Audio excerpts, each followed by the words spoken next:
Assalamualaikum warahmatullahi wabarakatuh. Selamat datang di channel kami di channel Muhammad Dai Al-Maduri. Pada kali ini kita akan sharing kepada Anda akan menerangkan sunnah dari puasa. Pada kali ini kita akan mengutip dari kitab Kifayatul Ahyar. Namun sebelum saya memulai, saya mohon dukungannya untuk di like, share dan subscribe, dan mohon dukungannya kepada guru kita yang berada di Pondok Pesantren Madrasah Buq'atul Mubarakah.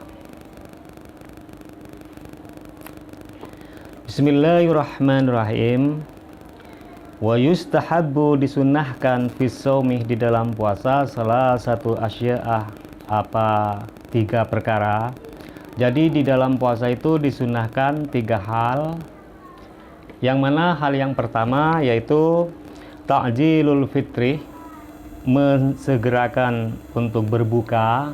Jadi kalau berpuasa itu harus segera untuk berbuka, jangan sholat dulu sebelum minum atau sebelum makan, seperti itu. Wa ta'khirus syuhuri, dan mengakhirkan sahur. Sunnah di bulan puasa itu mengakhirkan sahur. Mengakhirkan sahur itu sekitar 3:30, seperti itu disunnahkan. Terus sunnah yang ketiga, wa tarkul khujri minal kalami. Yang ketiga yaitu meninggalkan perkataan yang jelek, misalnya merasani orang lain atau mencaci orang lain, itu disunahkan tidak dilakukan di bulan puasa. Yusannu lis-shaimi ayyujilal fitrah inda tahaqquqi ghurubis syamsi. Disunahkan bagi orang yang berpuasa itu, disunahkan harus segera berbuka apabila matahari sudah terbenam, seperti itu. Jangan menunda lagi, disegerakan. Disunahkan untuk berbuka liqaulihi, karena sabda Nabi Muhammad sallallahu alaihi wasallam, la yazalun nasu bi khairin ma ajjalul fitrah. Nabi Muhammad sallallahu alaihi wasallam bersabda, orang yang senantiasa dalam mendapat kebaikan yaitu orang yang bersegera untuk berbuka. Jadi orang yang terbaik itu, kata Nabi, adalah orang setelah maghrib, setelah adzan maghrib, itu orang itu tidak sembahyang dulu, tapi awalnya harus minum atau makan dulu, supaya pahalanya itu bertambah. Rawahu Syaikhani, yang menceritakan hadis ini adalah Imam 2.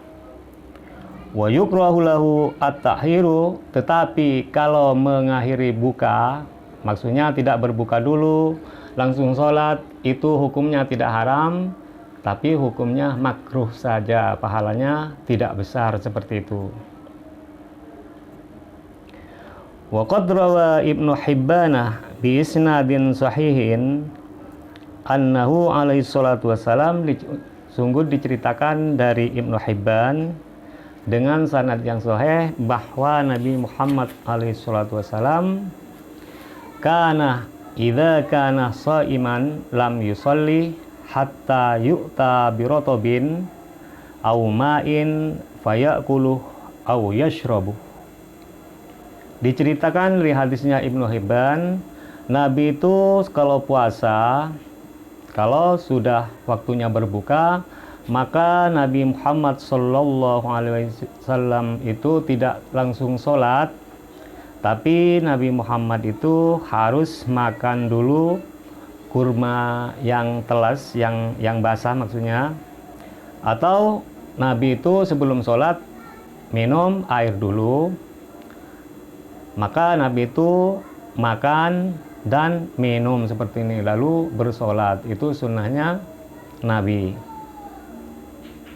Wa idza kana fi syita'i, apabila Nabi itu sudah berada bulan puasa di musim hujan, maka Nabi itu tidak langsung sholat hatta na'tiyahu bitamrin aw ma'in, kecuali Nabi itu harus makan kurma kering atau minum air dulu baru sholat. Wa yustahabbu ayyaftira ala tamrin, maka disunahkan orang tersebut harus berbuka dengan kurma kalau ada. Kalau bulan puasa itu kalau lagi berbuka disunahkan harus berbuka kurma. Wa illa fa'ala ma'in. Kalau kurma tidak ada, maka orang yang berpuasa itu harus berbuka, awalnya harus minum air. Lil hadisi, karena hadis Nabi. Karena apa kita semua itu sebelum makan, sebelum berbuka, waktu berbuka itu harus minum air dulu, air yang manis-manis seperti kolak, seperti itu. Li'annal khulwa yaqwa wal ma'u yudhiru, karena air yang sedikit manis seperti es yang manis atau kolak itu bisa menguatkan tubuh kita, dan karena air itu adalah air yang suci. Wa qala ar-rawiyani illam yajidid tamrah fa'ala hulwin.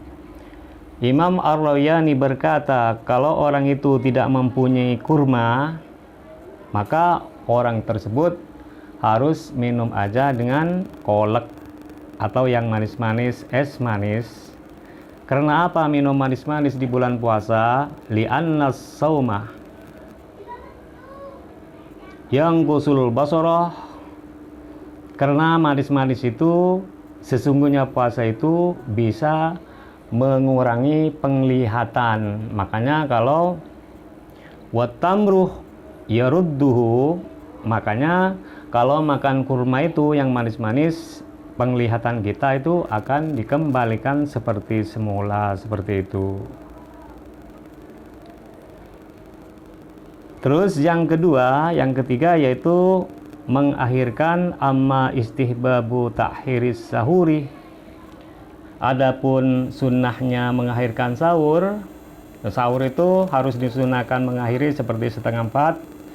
Fafil hadisi, maka disebut di dalam hadis, inna ta'khiras sujuri min sahuri min sunanil mursalin, karena mengakhirkan sahur itu adalah sunnah dari para rasul yang terdahulu.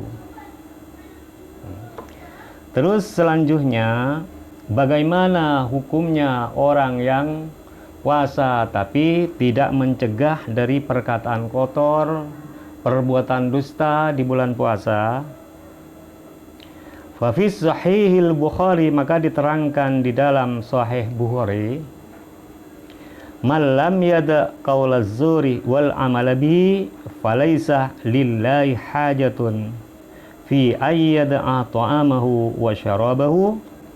Maka Nabi bersabda di dalam diterangkan di Sahihul Bukhari, barang siapa yang tidak meninggalkan perkataan dusta dan perbuatan dosa di bulan puasa, maka orang itu tidak dibutuhkan oleh Allah, walaupun orang tersebut tidak makan dan tidak minum di dalam 1 hari. Maksudnya walaupun orang itu berpuasa sehari tidak makan dan tidak minum, itu kalau tidak meninggalkan perbuatan dusta, maka orang itu puasanya tidak diterima, tidak berpahala, seperti itu.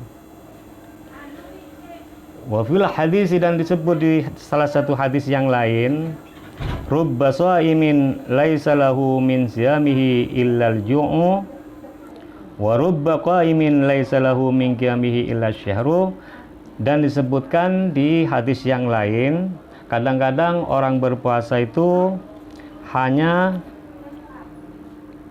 mendapatkan lapar saja, dan kadang-kadang orang yang bangun tengah malam itu hanya bangun saja, hanya melek saja, pahalanya tidak ada, seperti itu. Kira-kira seperti itu. Semoga bermanfaat, dan mohon dukungannya kepada saudara-saudara semua Mohon di like, di subscribe. Ihdinas siratal mustaqim. Assalamualaikum warahmatullahi wabarakatuh.